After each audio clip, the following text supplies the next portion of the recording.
हमारे महाराज जी सुनाते थे कि एक बेरोजगार व्यक्ति था, समझ में नहीं आ रहा था कि मैं कैसे अपनी उदर पूर्ति करूं।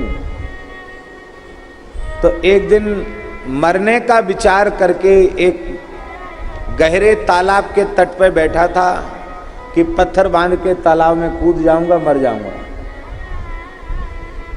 इतना अपने जीवन से हताश और दुखी हो चुका था। उसी समय एक जल पक्षी आया, देखा होगा नीले रंग का पक्षी होता है, नीले पंख होते हैं। एक जल पक्षी आया और उसने सीधे जल में प्रवेश करके एक मछली पकड़ी और मछली को पकड़ के जल से गोता लगाकर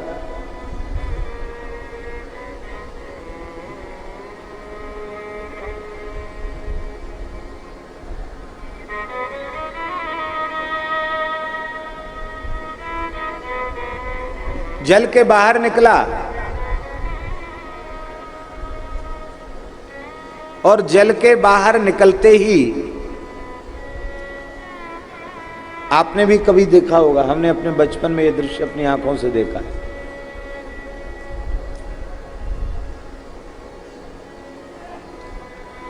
वह जल पक्षी, कोई कोई उसको किलकिला भी कहते हैं, वो जल पक्षी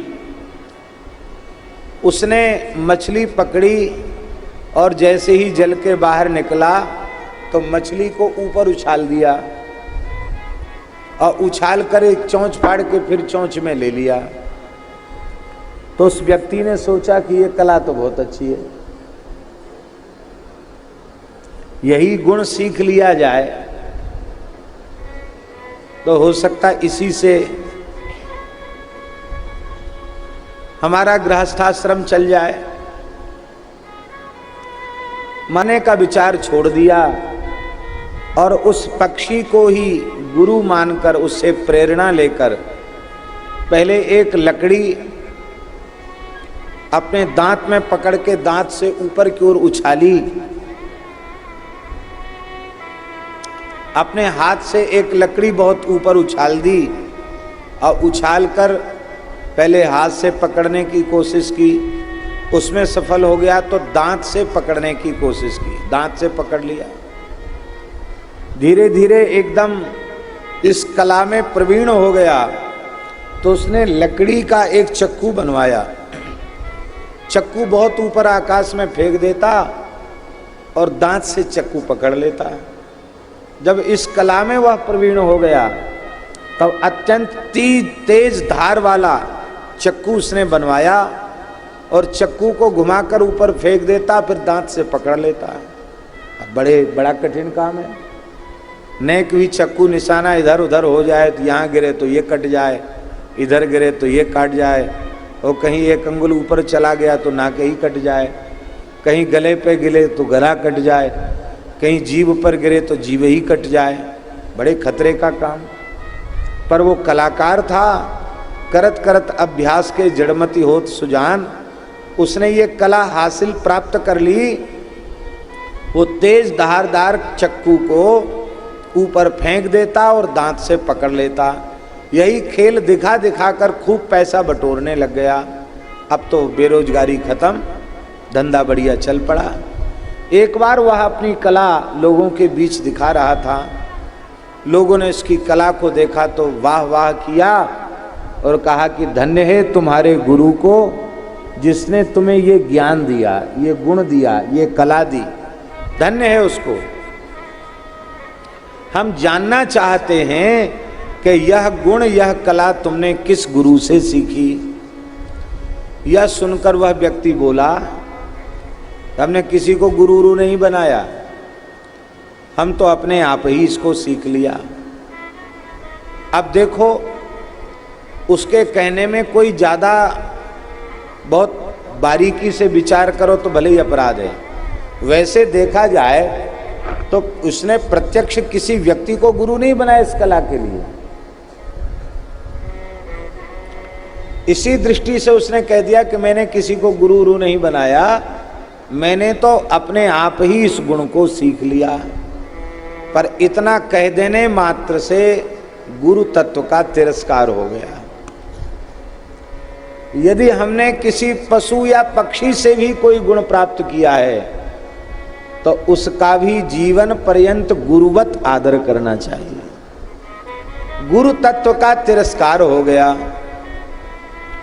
और पूछने वाले व्यक्ति ने कह दिया कि बिना गुरु के ज्ञान होता नहीं, चाहे लौकिक ज्ञान हो अथवा अलौकिक ज्ञान हो, गुरु कृपा से ही ज्ञान होता है। और तुम कहते हो कि हमें अपने आप ही हो गया, तो हमारी समझ में तो नहीं आता। जरूर किसी न किसी गुरु ने ज्ञान दिया होगा और तुम गुरु का महत्व स्वीकार नहीं करना चाहते हो। ये एक प्रकार से गुरु अपराध है। अरे बोले हमने किसी से सीखा हो तब ना अपराध है, हम तो अपने आप ही इसको अभ्यास करके सीखा है। ऐसा कह के वो अपना खेल दिखाना उसने फिर आरंभ किया, क्योंकि वो तो दिखाना उसका काम ही था। फिर भीड़ आई, फिर मजमा इकट्ठा हुआ।